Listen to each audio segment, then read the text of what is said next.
नमस्ते स्वामी जी।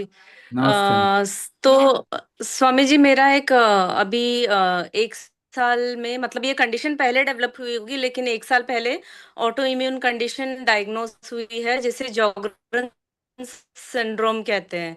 और उसके वजह से मुझे कनेक्टिव टिश्यू डिसऑर्डर हो रहा है। आईसाइट वीक हो गई है, 1 साल में बहुत ज्यादा वीक हो गई है। मतलब रीडिंग के लिए भी और थोड़ा डिस्टेंस से भी। और दोनों बहुत ज़्यादा वीक हो गया है। 1 साल से मैं स्टेरॉइड्स पे थी। पूरे बाल झड़ गए उस चक्कर में, और स्किन पे इतना इफेक्ट नहीं आया है। और जो ऑटो इम्यून कंडीशन है वो भी इतना ठीक नहीं है। कोई भी virus, bacteria, UTI, bacterial infection, viral infections बहुत जल्दी हो जाते हैं मुझे इस वजह से। रिसेंटली अभी 15 दिन पहले मेरे फाइब्रॉइड्स का सर्जरी भी हुआ है। और एक बैक्टीरियल इन्फेक्शन भी और नया मुझे डायग्नोस हुआ है। तो ऐसा मतलब सिलसिला चलता जा रहा है ऑटो इम्यून कंडीशन के वजह से। तो और एक सवाल ये भी था कि सिंस मेरी सर्जरी अभी 20 दिन पहले ही हुई है, 15-20 दिन ही हुए हैं, तो क्या मैं कुंभक अभी शुरू कर सकती हूँ या मुझे वेट करना चाहिए? और मेरा जो कंडीशन है उसमें मुझे फायदा मिलेगा क्या? क्या सर्जरी हुई है? सर्जरी किस चीज की हुई है? थे और ओवरीज में मल्टीपल सिस्ट थे, तो वो सब क्लियर करे हैं। यूट्रस सेव कर पाई मैं। पर सर्जरी फाइब्रॉइड्स के लिए और ओवेरियन सिस्ट के लिए हुए। आप कर सकते हो, उसमें कोई इशू नहीं है। कोई कटमार्क ओजिंग जिससे ठीक। ब्लड निकल रहा हो बाहरी तौर पे, स्किन पे कटमार्क अगर नहीं है जिससे ब्लड निकल रहा हो, तो आप आराम से कर सकते हैं। दूसरी बात ये। एक्सटर्नल स्कार्स तो हील हो गए हैं, इंटरनल का मुझे नहीं समझ आएगा अभी इतने जल्दी। नहीं नहीं नहीं नहीं, एक्सटर्नल की ही बात कर रहा हूँ। अगर एक्सटर्नल ठीक। स्कार हील हो गए तो कर सकते ठीक हो गए, हाँ हैं। जी। आप दूसरी बात, ऑटो इम्यून डिसऑर्डर स्टेरॉइड खा के तो ठीक नहीं होता, बल्कि और खराब जी। होता है। जी। बट तो कोई और इसको रास्ता था नहीं उस समय। नहीं नहीं, रास्ता तो कभी रहा ही नहीं 100 साल में। और आगे 100 साल में भी रास्ता नहीं मिलेगा, उसके बाद रास्ता मिलेगा नहीं मिलेगा, हम लोग तो होंगे नहीं सब। ठीक है, तो रास्ता है नहीं अभी। और इसको समझिए, ऑटो इम्यून डिसऑर्डर होता क्या है। आपकी इम्यूनिटी आपको बचाने के लिए है कि आपको मारने के लिए है? सेव करने के लिए। सेव करने के लिए। तो हाँ। अगर इम्यून सिस्टम एक्टिवेट हुआ तो यानी कोई ना कोई तो गड़बड़ी होगी हाँ आपके शरीर में। जी। ठीक है। एक बात बताइए, पेट्रोल की गाड़ी में डीजल डालेंगे? नहीं सर। नहीं डालेंगे। तो आपका शरीर केमिकल खाने के लिए डिजाइन नहीं हुआ था। जी। मगर इसमें तो बड़े आराम से केमिकल डालते हैं। अगर केमिकल डालेंगे तो आपका शरीर आपको बचाने की कोशिश करेगा कि नहीं करेगा?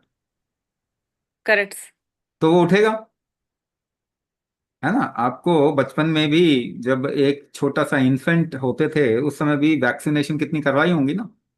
जी। सारे केमिकल्स डाले गए। उसके बाद बुखार आता था तो फट से डॉक्टर के पास में ले जाते थे।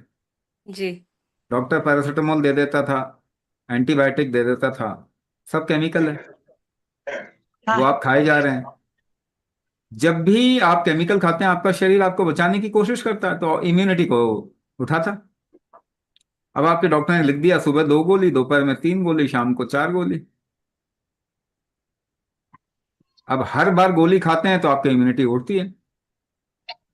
लेकिन फिर वो आराम से, क्योंकि शरीर के अंदर क्षमता है, शक्ति है, तो वापस नॉर्मलाइज हो जाती है। फिर आप ये काम बार बार करते हैं, बचपन से लेके लगातार करते रहें, बार बार इम्यूनिटी उठती है, तो इम्यूनिटी भी थक जाएगी ना। भाई, किसी को आप कितना टॉर्चर करोगे? एक लेवल के बाद में तो कहेगी इम्यूनिटी कि भाई ये भाड़ में जाए, ये क्या कर रहे हैं। इसके अलावा भोजन हम इस तरीके का करते हैं, hybrid, inorganic, process, genetically modified, वो भी रिस्क है बॉडी के लिए, उसमें भी इम्यूनिटी, आप भोजन करते हैं इम्यूनिटी उठ जाती है। उसके अलावा अब देखिए, जो सामाजिक व्यवस्था है उसके अंदर, आपको जॉब नहीं मिल रही, आपको नंबर नहीं आया स्कूल में, हाँ, शादी अच्छी नहीं हुई, या हो गई तो फिर थोड़े दिन में हनीमून पीरियड खत्म हो गया, इम्यूनिटी बढ़ गई, रिस्क बढ़ गया। तो हर समय अगर ये रिस्क बढ़ता, हम शरीर का बढ़ाते ही जाएं, और हमने टॉलरेंस क्रिएट करने की तो कोशिश ही नहीं, टॉलरेंस बढ़ाने की कोशिश ही नहीं, तो ऑटोइम्यून डिसऑर्डर तो अभी एपिडेमिक बन जाएगा। अब दूसरी बात बताता हूँ, मेटाबॉलिक वीकनेस, यानी भोजन को इस्तेमाल करने की क्षमता शरीर की कम है। अगर उसको बढ़ा देंगे, बढ़ा देंगे तो मेटाबॉलिज्म और इम्यूनिटी उल्टा काम करते हैं, इनवर्सली प्रोपोर्शनल। मेटाबॉलिज्म बढ़ेगा, इम्यूनिटी कम हो जाएगी, बैलेंस हो जाएगी। मेटाबॉलिज्म वीक होगा, इम्यूनिटी बढ़ जाएगी। तो मेटाबॉलिज्म को जैसे ही अगर हम इंप्रूव करें, आपकी इम्यूनिटी बैलेंस आउट हो जाएगी। यही कुंभक से हम करते हैं। तो कुंभक से अगर मेटाबॉलिक सिस्टम को आप एनहांस कर दीजिए, अपना टॉलरेंस बढ़ा लीजिए, तो ऑटो इम्यून डिसऑर्डर ठीक हो जाएगा। इम्यूनिटी को मार के ऑटो इम्यून डिसऑर्डर ठीक नहीं होता, बल्कि आपका शरीर प्रोग्रेसिवली बर्बाद होता जाएगा। ये बातें हमको समझना भी पड़ेगा, और आज के जो थेरेप्यूटिक डिस्पेंसेशन है उसके अंदर भी बुद्धि आनी चाहिए, है ना। तो जी स्वामी जी। वरना तो हम बर्बाद कर देंगे। देखिए, एक बात मैं आपको साफ बताता हूँ, आपको ईश्वर भी नहीं बचा सकते, किसी को भी। आपको आपका शरीर ही बचा सकता है। उसको एम्पावर कर दो, आपकी प्रॉब्लम सॉल्व हो जाए, वो किसी भी डिजीज को ठीक कर सकता है। भगवान भी आ जाए ना, नहीं बचा सकता, साफ बता रहा हूँ। कोशिश करके देख लो। धन्यवाद स्वामी जी।